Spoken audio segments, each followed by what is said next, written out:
A loud scream made my blood freeze. I ran to the club's dance floor. My disabled daughter Emma sat in her wheelchair. Her hands were on fire. The HOA president stood over her with an empty vodka bottle. "Learn respect, wheelchair girl," she said coldly. She didn't know I was a police officer. Before watching full story, comment below from where you watching. Also like and subscribe for more Karen stories. What I saw will stay in my nightmares forever. My 21-year-old Emma was crying in pain in her wheelchair. Flames covered her hands and arms. Her face showed pure fear and pain. The smell of burning skin and alcohol filled the air.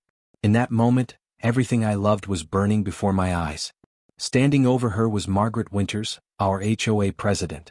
Everyone called her Karen when she wasn't around. She held an empty bottle of vodka, and her face showed no regret. "You need to learn respect," Margaret said coldly. "No special treatment tonight, wheelchair girl." I rushed to my daughter, grabbed a wet cloth from a nearby table. As I put out the flames burning my child's skin, Margaret stepped back. "She kept arguing with me," Margaret said. "I just wanted to scare her a little. The fire was an accident." As I knelt beside Emma, my police badge fell from my pocket onto the floor. I hadn't told anyone in the neighborhood that I was a senior police officer. I wanted us to fit in after moving there last year following my wife leaving us when Emma was diagnosed with cerebral palsy. Margaret's eyes widened when she saw the badge. "You're a cop." Her voice shook. "Nobody told me you worked for the police. And nobody told me my neighbor was capable of hurting a disabled person," I said, my voice quiet but angry while I called for an ambulance and backup. The rage inside me was like nothing I'd ever felt in my 20 years on the force. But Emma needed me to stay strong and in control.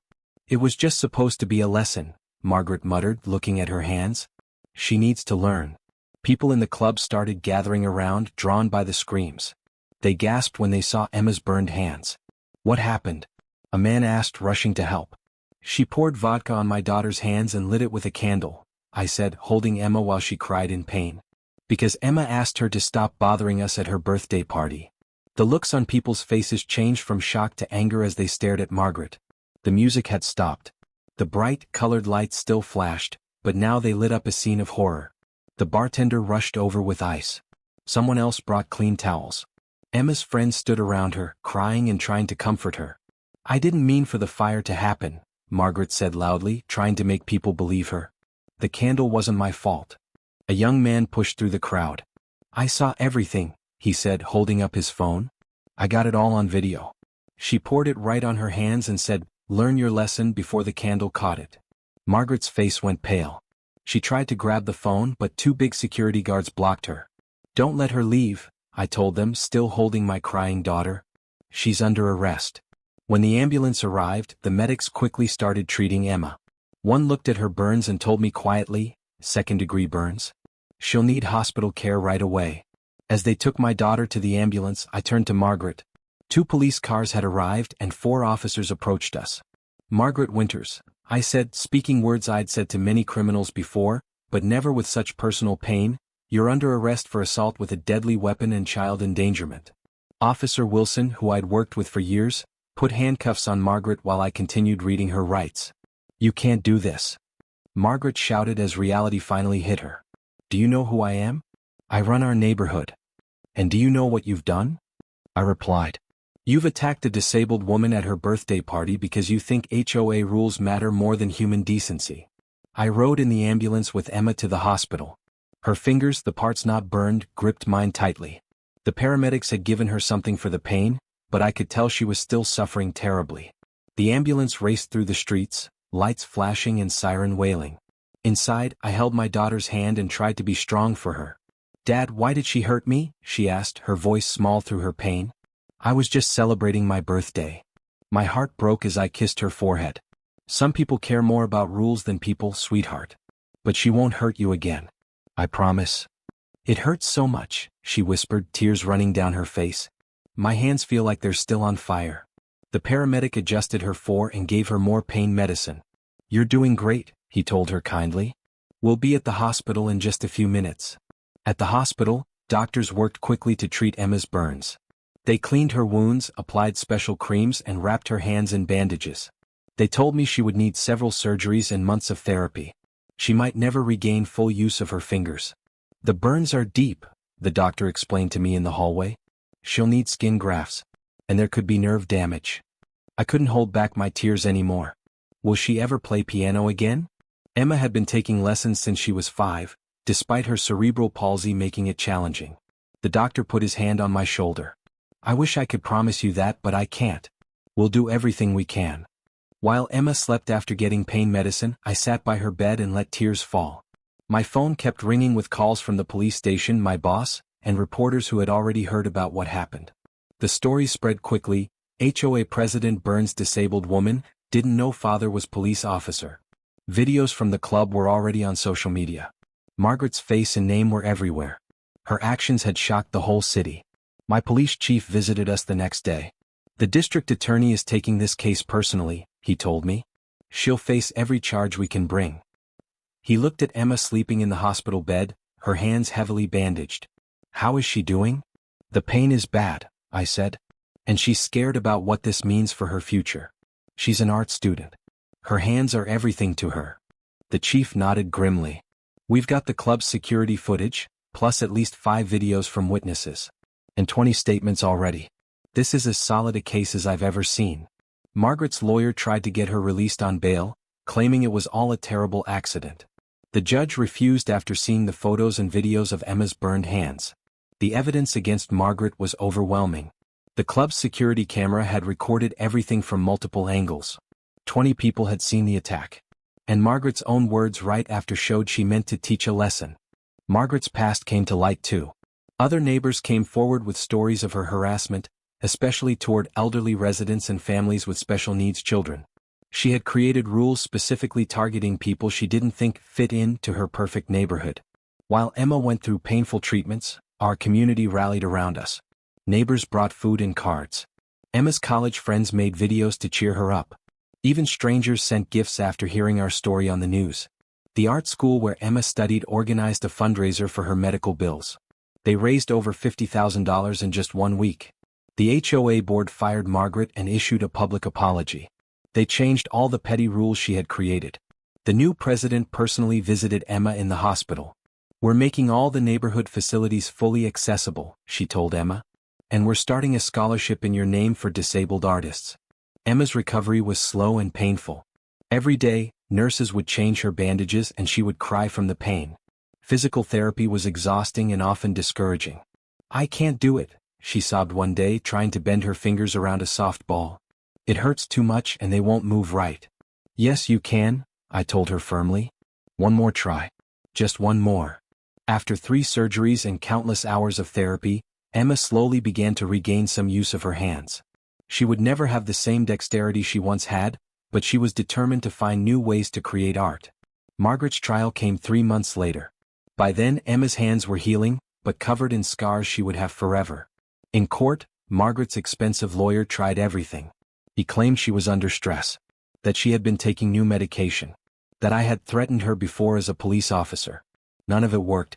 When Emma testified from her wheelchair, the courtroom fell silent. She spoke clearly about what happened that night. I was celebrating my 21st birthday, she said. Mrs. Winters came up to our table and started criticizing me for the modifications we made to our house for my wheelchair. Margaret wouldn't look at Emma on the stand.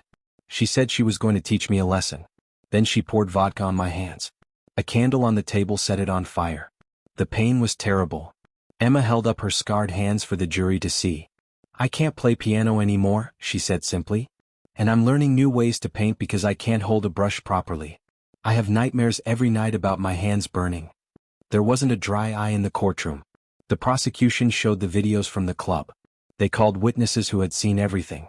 They presented evidence of Margaret's history of targeting disabled residents with her HOA rules. When Margaret finally took the stand, she had abandoned her claims of innocence. Instead, she spoke of pressure and stress, of property values and neighborhood standards. I just wanted everything to be perfect, she said through tears. I didn't see her as a person. I saw her as a problem. The jury deliberated for less than 2 hours before returning with a guilty verdict on all charges. The judge, clearly moved by Emma's testimony, imposed the maximum sentence: 15 years with no possibility of parole for 10 years. As court officers led Margaret away, she looked back once. Our eyes met briefly. In hers, I saw the realization of what her cruelty had cost her. 6 months after the attack, Emma decided she wanted to go dancing again. Are you sure? I asked, worried it would bring back bad memories. I'm sure, she said firmly. I won't let her take dancing away from me too. That night, at a different club with better security, I watched my brave daughter dance with her friends, moving her wheelchair to the beat, her scarred hands raised high. She had found new ways to create art, using her arms and wrists more than her fingers. Her paintings had changed style, becoming bolder and more abstract, but no less beautiful. Her professors said her work had gained emotional depth that wasn't there before. A new neighbor approached me at the bar. You must be Emma's dad, she said. I'm Linda, just moved in down the street. Your daughter is amazing. Yes, she is, I agreed, watching Emma laugh with her friends.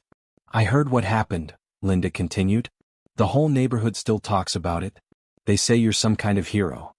I shook my head. The real hero is Emma. She refused to let cruelty win. As the night ended and we headed home, Emma looked at me with a small smile. Dad, I think I'm going to be okay, she said. And looking at my daughter's face, filled with determination instead of fear, I believed her. The scars would always be there, but they wouldn't define her. Some lessons come at a terrible price. But as we drove home together, I knew we had found justice. Not just in court, but in Emma's courage to live life on her own terms, despite the cruelty of people who couldn't see past her wheelchair. Margaret's hate had left its mark on my daughter's hands, but Emma's strength had left an even deeper mark on our community. The HOA now had accessibility guidelines. The local art school had created programs for artists with disabilities. And people had learned to see the person first, not the wheelchair. And that was a victory no one could take away from us. A year after the attack, Emma graduated from art school. Her final project was a series of paintings done with her scarred hands. She called it Burning Through.